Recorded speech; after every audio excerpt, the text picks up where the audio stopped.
नमस्कार, हमारी खास पेशकश भारत की सीमाओं पर दुश्मनों की नजर में आप सभी का स्वागत है। मैं हूं आपके साथ ऋचा सिंह।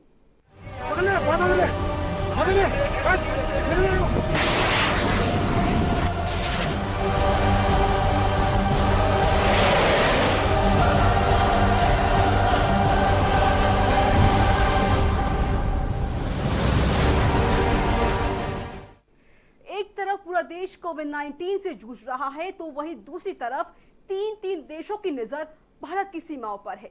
चीन, नेपाल और पाकिस्तान। भारत चीन के बीच एलएसी को लेकर विवाद थम नहीं रहा है और वहीं नेपाल और पाकिस्तान भी अपनी हरकतों से बाज नहीं आ रहा है।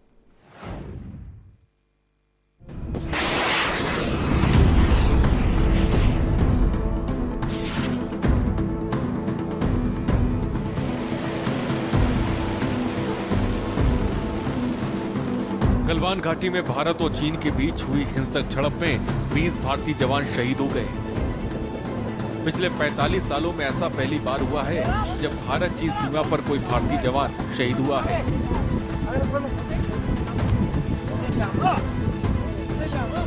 भारत और चीन के सैनिकों के बीच गलवान घाटी में सोमवार 15 जून को हिंसक झड़प हुई थी। मंगलवार को खबर आई कि चीन के साथ हिंसक झड़प में एक कर्नल समेत भारत के कुल 3 जवान शहीद हो गए। लेकिन रात होते होते सेना ने अपने आधिकारिक बयान में बताया कि चीन के साथ झड़प में भारत के कुल 20 जवान शहीद हुए हैं।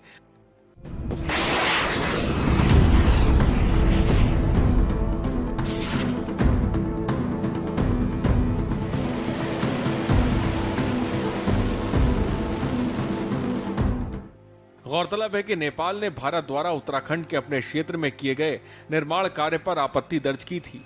इसके बाद नेपाल ने अपनी संसद में एक नया नक्शा जारी किया, जिसमें भारत के लगभग 394 वर्ग किलोमीटर के भूभाग को अपना हिस्सा बताया।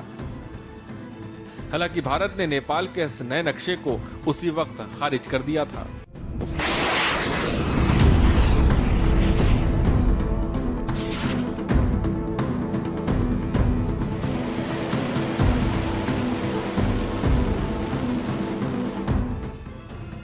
रक्षा मंत्रालय के सूत्रों बताते हैं कि यह शुरुआत अप्रैल के तीसरे हफ्ते से हुई थी, जब लद्दाख बॉर्डर यानी लाइन ऑफ एक्चुअल कंट्रोल पर चीन की तरफ से सैनिक टुकड़ियों और भारी ट्रकों की संख्या में इजाफा दिखा था। इसके बाद से मई महीने में सीमा पर चीनी सैनिकों की गतिविधियां रिपोर्ट की गई हैं। चीनी सैनिकों को लद्दाख में सीमा का निर्धारण करने वाली झील में भी गश्त करते देखे जाने की बात सामने आई थी।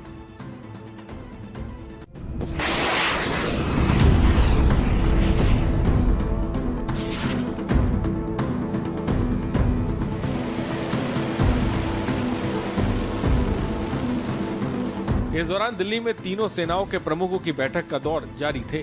रक्षा मंत्री राजनाथ सिंह और राष्ट्रीय सुरक्षा सलाहकार अजीत डोभाल के अलावा उनकी मुलाकात प्रधानमंत्री नरेंद्र मोदी से भी हुई। यहाँ वक्त एक छोटे से ब्रेक का हो चला है। ब्रेक के बाद जल्द हाजिर होंगे।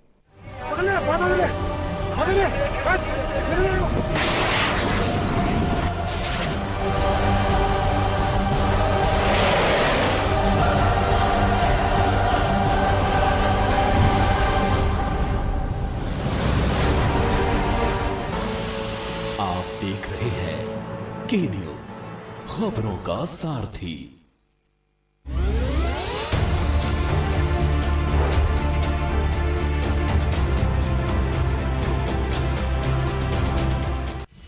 अन्नदाता पर नीलांश का दंश, अन्नदाता की जमीन पर भूमाफिया की नजर, तहजीब की नगरी भूमाफियाओं के शिकंजे में, आदि गंगा गोमती की जमीन पर भी कब्जा।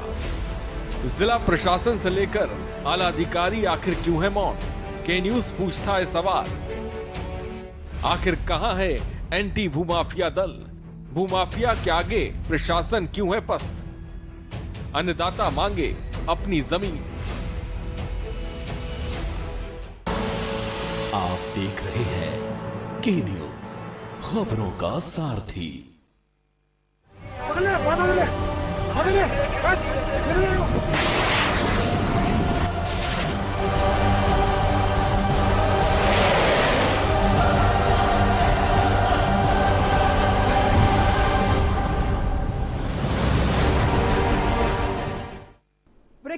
स्वागत है। भारत चीन सीमा पर गलवान घाटी में 15 जून को दोनों देशों के सैनिकों के बीच हिंसक झड़प हुई। सेना के अनुसार संघर्ष में दोनों देशों के सैनिक हताहत हुए हैं। दोनों देशों के बीच पिछले कुछ समय से सीमा को लेकर तनाव भी था। आइए अब आपको बताते हैं कि इस तनाव की वजह क्या है। भारत और चीन के बीच सीमा विवाद का इतिहास वैसे तो दशकों पुराना है, लेकिन ताजा तनाव की 3 प्रमुख वजह दिखती है। और वो 3 प्रमुख वजह क्या है, देखिए इस रिपोर्ट में। आरंभ है प्रचंड, बोले मस्तकों के झुंड, आज जंग की घड़ी की तुम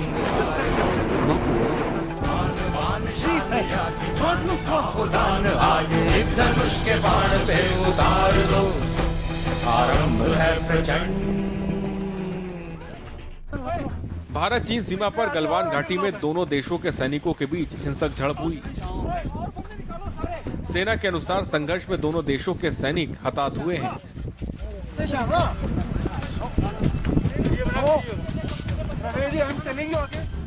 दोनों देशों के बीच पिछले कुछ समय से सीमा को लेकर तनाव की स्थिति थी। आइए जानते हैं क्या थी इसकी वजह। पहली वजह सामरिक है। ये दो ऐसे पड़ोसी हैं जिनकी फौजों की तादाद दुनिया में पहले और दूसरे नंबर पर बताई जाती है और जिनके बीच परस्पर विरोध का एक लंबा इतिहास भी रहा है।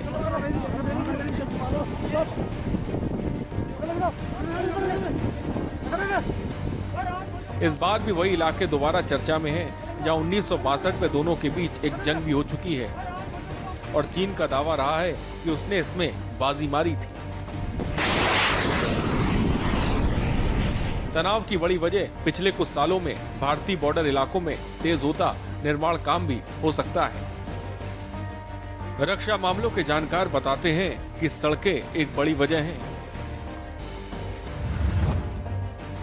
उन्होंने कहा कि आमतौर से शांतिपूर्ण रही गलवान घाटी अब एक हॉटस्पॉट बन चुकी है, क्योंकि यहीं पर वास्तविक नियंत्रण रेखा है, जिसके पास भारत ने श्योक नदी से दौलत बेग ओएलडी तक एक सड़क का निर्माण कर लिया है। पूरे लद्दाख के एलएसी इलाके में ये सबसे दुर्गम इलाका है।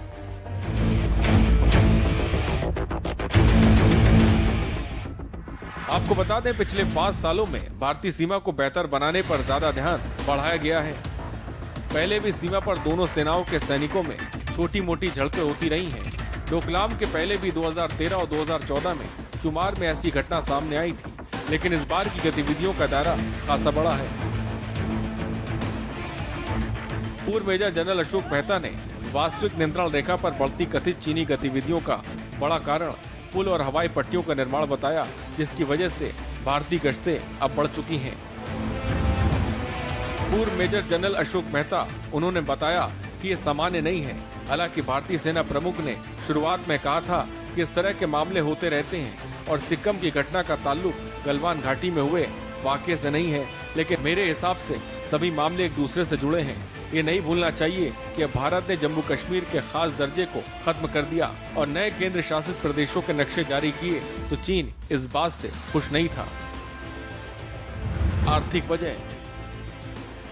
दुनिया की सभी अर्थव्यवस्थाएं पिछले 5 महीनों से कोरोना वायरस के बाद के मंजर से जूझ रही हैं। चीन, अमेरिका, यूरोप, मध्य पूर्व समेत भारत और दक्षिण एशिया के देशों की न केवल विकास दरें अप्रत्याशित रूप से गिरी हैं, बल्कि बढ़ती बेरोजगारी और ठप होते व्यवसायों को पटरी पर लाने के लिए सरकारों को लाखों करोड़ रुपए खर्च करने पड़ रहे हैं। ज्यादातर लोग इसकी तुलना 1930 के द ग्रेट डिप्रेशन से भी कर रहे हैं। इस सब के बीच 17 अप्रैल को भारत सरकार ने एक चौंकाने वाला फैसला लिया। केंद्र सरकार ने देश में होने वाले प्रत्यक्ष विदेशी निवेश यानी एफडीआई के नियमों को उन पड़ोसियों के लिए और सख्त कर दिया जिनकी सीमाएं आपस में मिलती हैं। नए नियम के तहत किसी भी भारतीय कंपनी में हिस्सा लेने से पहले सरकारी अनुमति लेना अब अनिवार्य कर दिया गया है। चूंकि पड़ोसियों में सबसे ज्यादा व्यापार चीन के साथ है, तो इसका सबसे ज्यादा असर भी उसी पर होगा। कोरोना को लेकर जांच की मांग। हाल ही में 194 सदस्य देशों वाली वर्ल्ड हेल्थ असेंबली में एक प्रस्ताव पेश किया गया और इस मामले की जांच होनी चाहिए कि दुनिया भर में नुकसान पहुंचाने वाले कोरोना वायरस कहां से शुरू हुआ। यह असेंबली विश्व स्वास्थ्य संगठन यानी WHO की प्रमुख नीति निर्धारक इकाई है। दूसरे देशों के अलावा भारत ने भी इस प्रस्ताव का समर्थन किया था।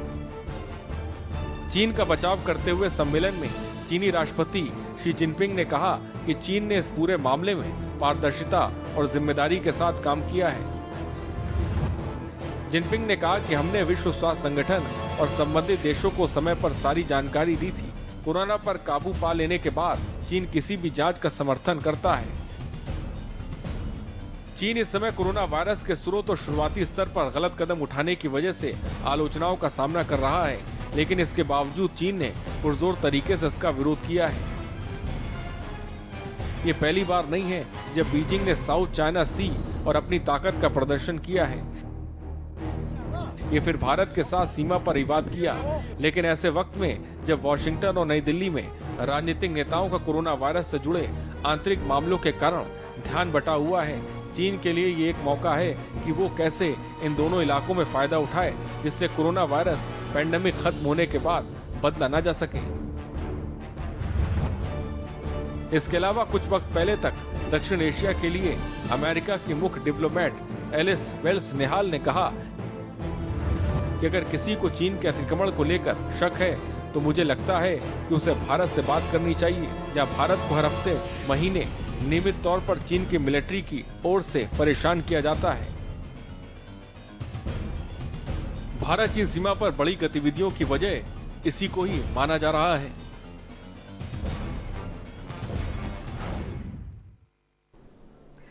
और यहाँ वक्त एक छोटे से ब्रेक का हो चला है। ब्रेक के बाद जल्द हाजिर होंगे।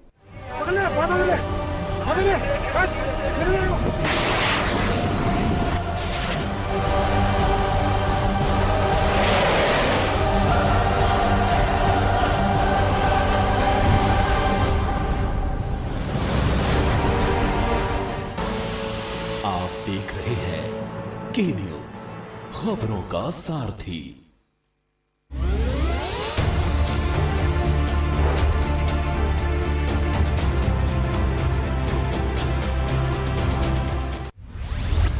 केबल ऑपरेटर्स जो पहुंचाते हैं आप तक हमारी हर बात, सजगता और समझदारी जिनकी है पहचान, जो है कोरोना योद्धा, जो है जिम्मेदार।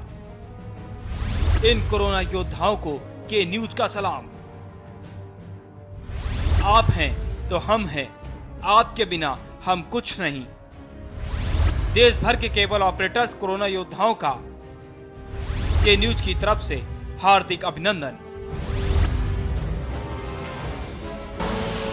आप देख रहे हैं के न्यूज, खबरों का सारथी।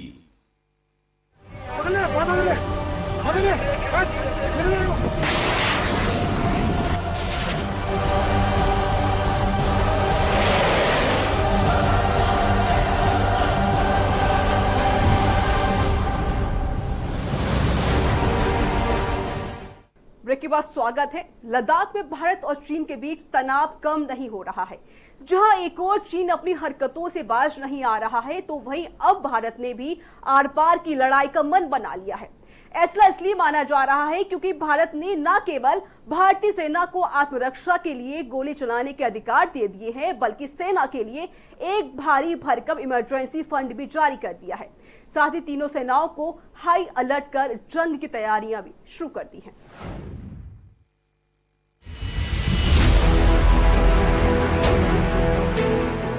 देश की तीनों सेनाएं तनाव के बीच हाई अलर्ट पर हैं।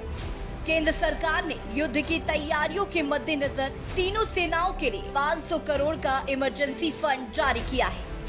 सेना इस इमरजेंसी फंड से कोई भी हथियार जरूरत पड़ने पर खरीद लेगी। सीमा पर तनातनी के बीच सरकार से जारी किए गए इस बड़े फंड से सेना की ताकत बढ़ी है। आपको बता दें कि भारतीय वायुसेना के हेलीकॉप्टर भी LAC पर मंडरा चुके हैं और तीनों सेनाएं भी हाई अलर्ट पर हैं। केंद्र सरकार से जुड़े सूत्रों का मानना है कि तीनों सेनाओं को आर्थिक शक्तियां केंद्र सरकार ने दी हैं। उससे इमरजेंसी रिक्वायरमेंट प्रोसीजर के तहत सेनाएं हथियार खरीद सकेंगी। जरा भी भ्रम या संदेह नहीं होना चाहिए। भारत शांति चाहता है, लेकिन भारत उकसाने पर हर हाल में यथोचित जवाब देने में सक्षम है। गलवान में 15 जून को चीनी सैनिकों के साथ हुई खूनी झड़प में भारतीय सैनिकों की शहादत के बाद केंद्र सरकार ने सेना को खुली छूट दे दी है। अगर सीमा पर चीनी सैनिक भारतीय सैनिकों की जान खतरे में डालते हैं तो भारतीय सेना फायरिंग करने से नहीं चूकेगी। सरकार ने ये स्पष्ट कर दिया है कि एलएसी पर खतरा दिखे तो फील्ड कमांडर ऐसे रणनीतिक फैसले ले सकते हैं। मैं आपको यकीन दिलाना चाहता हूं बहनों भाइयों, हम लोग किसी भी सूरत में भारत के सम्मान और स्वाभिमान पर चोट नहीं पहुंचने देंगे। भारत और चीन के बीच बॉर्डर पर चल रहे विवाद के बीच रक्षा मंत्री राजनाथ सिंह रूस के मॉस्को के लिए रवाना हो चुके हैं। रक्षा मंत्री का ये दौरा 3 दिनों का होगा, जहां पर वो रूस की विक्ट्री डे परेड के 75 साल पूरा होने पर आयोजित कार्यक्रम में हिस्सा लेंगे। इन सब के बीच अहम बात ये रहेगी कि इस कार्यक्रम में चीन के प्रतिनिधि और मंत्री भी शामिल रहेंगे, लेकिन राजनाथ सिंह उनसे मुलाकात नहीं करेंगे। इसे भी विरोध जताने का एक तरीका माना जा रहा है।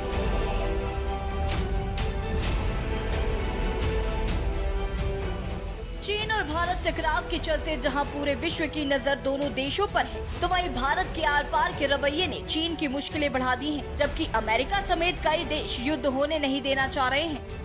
अब देखना यह है कि दबाव में आ चुका चीन अब विकल्प के रूप में क्या रास्ता इख्तियार करता है। स्पेशल डेस्क के न्यूज इंडिया।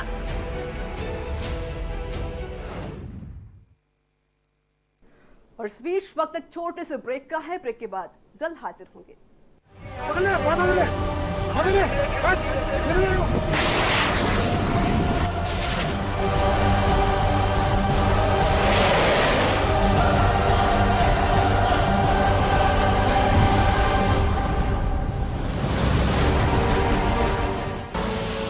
आप देख रहे हैं के न्यूज, खबरों का सारथी।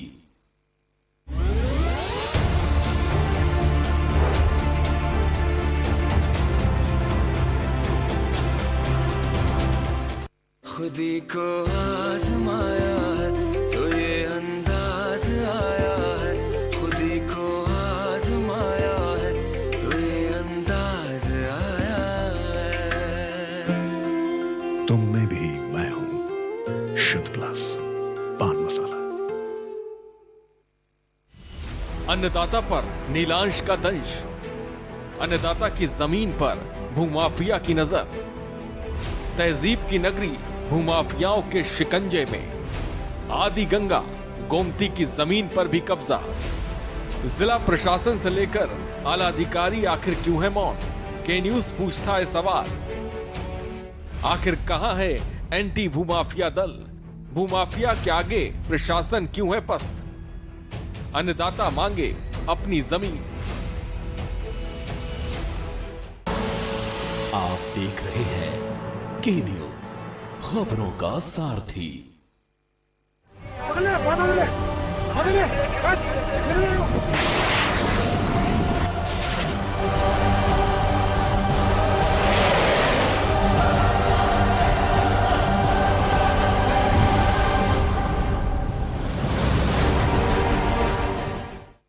भारत नेपाल न सिर्फ पड़ोसी देश है बल्कि ऐतिहासिक तौर पर एक बहुत अच्छे दोस्त भी हैं। और यह दोस्ती इस कदर गहरी है कि दोनों देशों के नागरिकों को एक दूसरे के मुल्क में जाने के लिए ना तो वीजा की जरूरत होती है और ना ही किसी पासपोर्ट की। लेकिन इस दोस्ती में दरार पनपती हुई नजर आ रही है और इस दरार की वजह दोनों देशों के बीच जारी हुए राजनीतिक नक्शे हैं।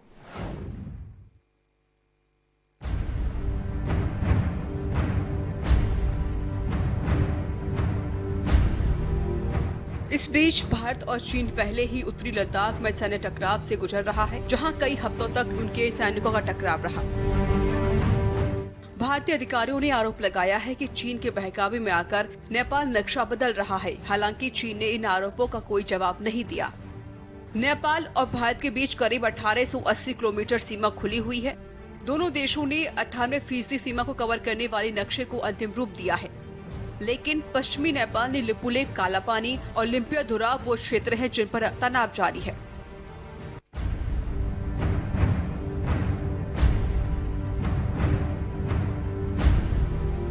नेपाली अधिकारियों का कहना है कि ये तीनों क्षेत्र कुल 370 वर्ग किलोमीटर के दायरे में हैं। लिपुलेख पास भारतीय राज्य उत्तराखंड को चीन के तिब्बत क्षेत्र से जोड़ता है। भारत का नेपाल और चीन दोनों से सीमा विवाद है। भारत प्रशासित जम्मू कश्मीर और लद्दाख में बांटने के बाद भारत ने नवंबर में अपना नया नक्शा जारी किया था। इस नक्शे में उन जगहों को भारत के हिस्से में दिखाया गया है जिन्हें लेकर नेपाल से विवाद चल रहा है। भारत और नेपाल के बीच जारी विवाद के बीच सीमा पर निशान के लिए लगाए गए खंभे गायब हो गए हैं। वहीं नेपाल ने 5 नए बॉर्डर आउटपोस्ट खोल दिए हैं, जहां सशस्त्र प्रहरी बल के जवान तैनात हैं।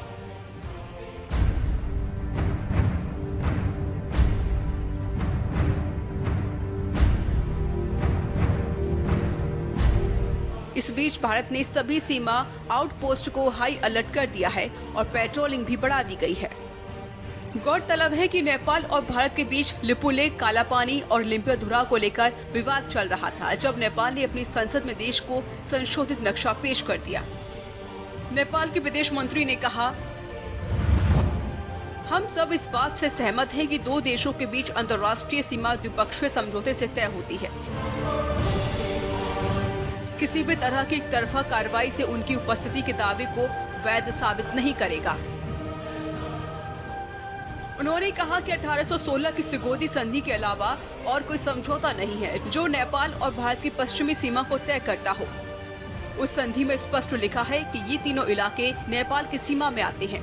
भारत पर पलटवार करते हुए नेपाल ने बीते महीने नया नक्शा प्रकाशित किया, जिसमें विवादित क्षेत्रों को नेपाल की सीमा में दिखाया गया है। इससे भारत का गुस्सा भड़का है। क्या है सिगोली संधि? नेपाल ने 1816 में ब्रिटिश ईस्ट इंडिया कंपनी की सेनाओं से हार के बाद अपनी पश्चिमी क्षेत्र का एक हिस्सा छोड़ दिया था। इसके बाद की सुगोली संधि ने काली नदी के उत्पत्ति स्थल को भारत और नेपाल की सीमा तय किया, लेकिन दोनों देश काली नदी के स्रोत को लेकर अलग अलग राय रखते हैं।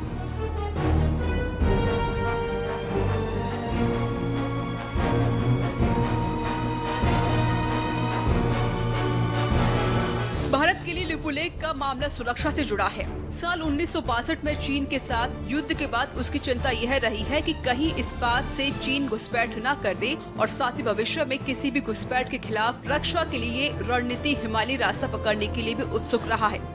तब से यह पास विवाद का मुद्दा बना है। इस साल मई में भारतीय रक्षा मंत्री राजनाथ सिंह ने यहाँ 80 किलोमीटर लंबी सड़क का उद्घाटन किया। इस बदलाव से उन तमाम हिंदू श्रद्धालुओं का वक्त बचेगा जो वहां का सफर करते हैं, लेकिन इस वजह से नेपाल के साथ कूटनीतिक संबंध बिगड़ गए। क्या चीन दखल दे रहा है?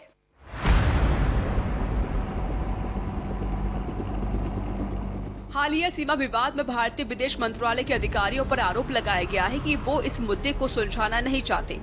भारत को ऐसा लगता है कि नेपाल का यह मिजाज चीन के समर्थन की वजह से है। भारतीय सेना प्रमुख जनरल MM नरवणे ने सार्वजनिक तौर पर कहा कि नेपाल ने किसी और की वजह से अपनी मुश्किलें बढ़ा ली हैं। इस बयान को चीन के दखल से जोड़ा गया और भारत में कुछ राइट विंग मीडिया चैनलों ने सीमा विवाद उठाने के मामले में नेपाल को चीन की प्रॉक्सी तक कह दिया। यह बयान नेपाल के लोगों को पसंद नहीं आया। नेपाल की संसद ने विवादित नक्शे को मंजूरी दे दी है। नेपाल ने भारत के 3 इलाकों को अपना दिखाया है। नए नक्शे में भारत के तीनों हिस्से कालापानी, लिपुलेख और लिपियाधुरा को शामिल किया गया है। भारत नेपाल के नए नक्शे का विरोध करता रहा है, लेकिन इसके बावजूद नेपाली संसद से इसको मंजूरी मिल गई है। नेपाल की संसद में विवादित नक्शे में संशोधन का प्रस्ताव पास हो गया है। नए नक्शे में भारत के तीनों हिस्से कालापानी, लिपुलेख और लिपियाधुरा को शामिल किया गया है। 275 सदस्यों वाली नेपाली संसद में इस विवादित बिल के पक्ष में 258 वोट पड़े। बता दें, भारत और नेपाल में सीमा विवाद के कारण रिश्ते तनावपूर्ण चल रहे हैं। 8 मई को रक्षा मंत्री राजनाथ सिंह ने लिपुलेख से धाराचूला तक बनाई गई सड़क का उद्घाटन किया था। इसके बाद नेपाल ने लिपुलेख को अपना हिस्सा बताते हुए विरोध किया था। 18 मई को नेपाल ने नया नक्शा जारी किया, जिसमें भारत के 3 इलाके लिपुलेख, लिपियाधुरा और कालापानी को अपना हिस्सा बनाया। नेपाल कैबिनेट की अहम बैठक में भूमि संसाधन मंत्रालय ने नेपाल का यह संशोधित नक्शा जारी किया था। बैठक में मौजूद कैबिनेट सदस्यों ने इसका समर्थन किया था। 18 मई को जारी किया गया था नया नक्शा। नेपाल ने 18 मई को एक नक्शा जारी किया था जिसमें भारत के कालापानी, लिपुलेख और लिम्पियोधुरा को अपना हिस्सा बताया था। इस कदम से भारत और नेपाल की दोस्ती में दरार आनी शुरू हो गई है। भारत ने लगातार इसका कड़ा विरोध किया, लेकिन नेपाल अब इस नक्शे पर अड़ गया है। नेपाल के प्रधानमंत्री केपी शर्मा ओली ने भारत पर अवैध कब्जे का आरोप लगाया। साथ ही दावा किया कि वो अपनी जमीन वापस लेकर रहेंगे। 11 जून को नेपाल की कैबिनेट ने 9 लोगों की एक कमेटी का गठन किया। जिस जमीन पर नेपाल इतने दिनों से दावा कर रहा है और भारत के साथ विवाद खड़ा कर रहा है, उस जमीन पर अपने अधिकार का नेपाल के पास कोई प्रमाण ही नहीं है। एक तरफ जहां भारत और नेपाल के बीच सीमा विवाद गहराता जा रहा है, तो वहीं दूसरी तरफ चीन के साथ भी सीमा विवाद बढ़ता ही जा रहा है। अभी तक यहां आतंक को पनाह देने वाले पाकिस्तान से ही भारत की तनातनी थी। वहीं अब पाकिस्तान के साथ साथ नेपाल और चीन के साथ भी हालात तनावपूर्ण हैं। नेपाल से भारत के रिश्ते बहुत पुराने हैं। हमारे बीच का रिश्ता रोटी और बेटी वाला है, लेकिन मौजूदा वक्त में नेपाल का नया नक्शा जारी करना मानो ऐसा लगता है कि नेपाल चीन की कठपुतली बन गया है और नेपाल के द्वारा उठाए जा रहे कदम चीन के इशारों पर उठाए जा रहे हैं, जिसका भारत सरकार को गंभीरता से लेने की जरूरत है। स्पेशल डेस्क के न्यूज इंडिया।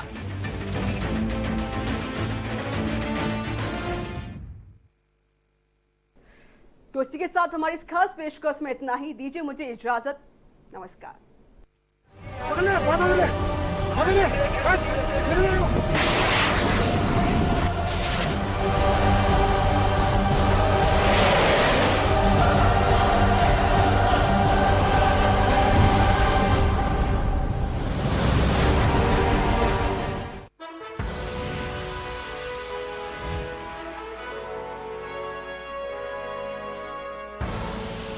आप देख रहे हैं के न्यूज, खबरों का सारथी। खुदी को आजमाया है तो ये अंदाज आया है, खुदी को आजमाया है तो ये अंदाज आया है। तुम में भी मैं हूं, शुद्ध प्लस पान मसाला। अन्नदाता पर नीलांश का दंश, अन्नदाता की जमीन पर भूमाफिया की नजर, तहजीब की नगरी भूमाफियाओं के शिकंजे में, आदि गंगा गोमती की जमीन पर भी कब्जा। जिला प्रशासन से लेकर आला अधिकारी आखिर क्यों है मौन? के न्यूज पूछता है सवाल। आखिर कहां है एंटी भूमाफिया दल? भूमाफिया के आगे प्रशासन क्यों है पस्त? अन्नदाता मांगे अपनी जमीन।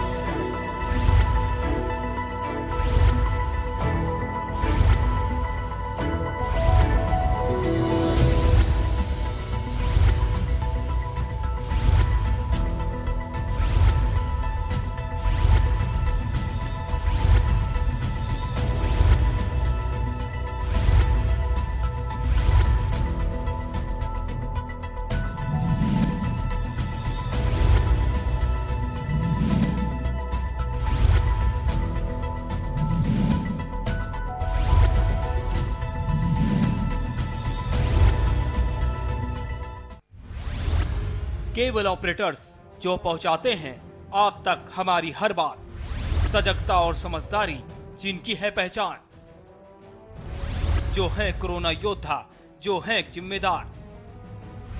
इन कोरोना योद्धाओं को के न्यूज का सलाम। आप हैं तो हम हैं, आपके बिना हम कुछ नहीं। देश भर के केबल ऑपरेटर्स कोरोना योद्धाओं का के न्यूज की तरफ से हार्दिक अभिनंदन। कोरोना संकट काल में के न्यूज इंडिया की देशवासियों से अपील है कि हम जाति धर्म को भूलकर कोरोना को हराने में एक साथ खड़े हों, जरूरतमंदों की मदद करें। कोरोना के खिलाफ जंग में हम अपना योगदान दें। हम सब मिलकर लड़ेंगे और मिलकर जीतेंगे।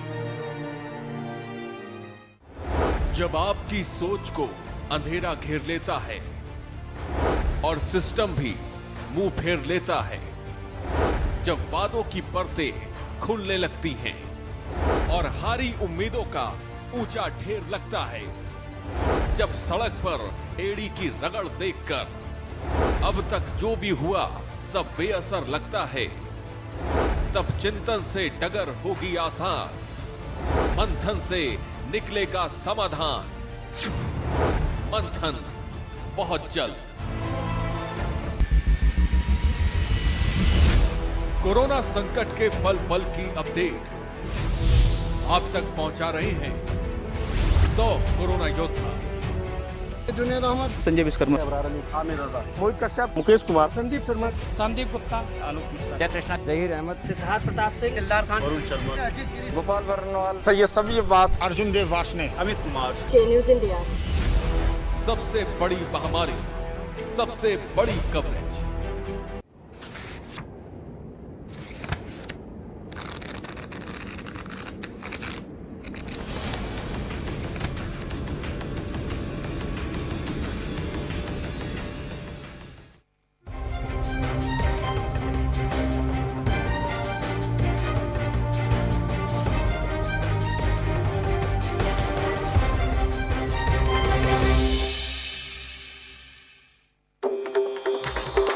मिलेगा हर समस्या का समाधान। विवाह में बाधा, जीवन में वास्तु शास्त्र का प्रभाव, शिक्षा में ग्रह नक्षत्रों का प्रभाव, कारोबार में आने वाली हर बाधा का, जिंदगी में ग्रह नक्षत्रों का प्रभाव, नौकरी में बाधा।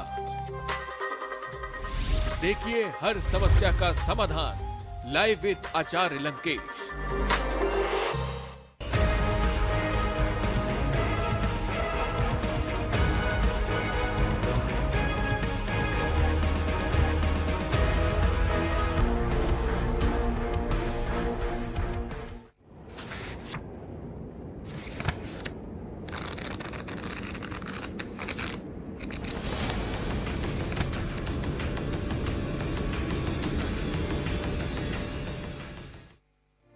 कोरोना संकट काल में के न्यूज इंडिया की देशवासियों से अपील है कि हम जाति धर्म को भूलकर कोरोना को हराने में एक साथ खड़े हों। जरूरतमंदों की मदद करें। कोरोना के खिलाफ जंग में हम अपना योगदान दें। हम सब मिलकर लड़ेंगे और मिलकर जीतेंगे।